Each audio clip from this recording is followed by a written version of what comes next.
Dr. Nyame, how has prostate cancer evolved over the last decade regarding the onset of the disease, the population in which it impacts, the care, and the treatment? Prostate cancer is the most common cancer in men. That is in a solid organ. Affects about 1 in 9 men over their lifetime. And probably the biggest advance or change we've seen in the disease occurred in the late 80s with the introduction of the PSA test.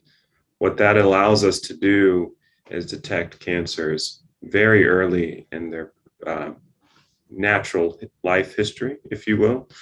And that gives us the opportunity really to provide treatment when there's with an opportunity for cure.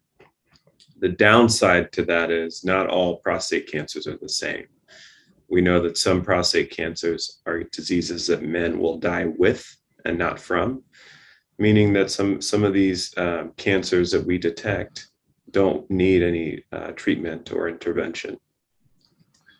This means that a lot of research that has occurred in the last decade or two has been focused on helping us determine which cancers deserve treatment and which ones we can watch safely. And so some of the biggest advances have been diagnostic tests such as radiology imaging. So we've seen things like MRI really come into the mainstay of prostate cancer diagnosis and treatment up front.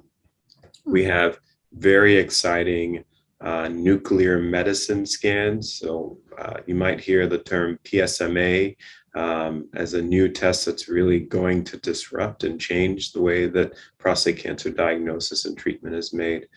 We also have genetic testing that we can do on blood samples, urine samples, and tissue that might give us some very exciting information about one's risk of dying from prostate cancer, which ultimately is what we want to know when we're offering treatment to someone.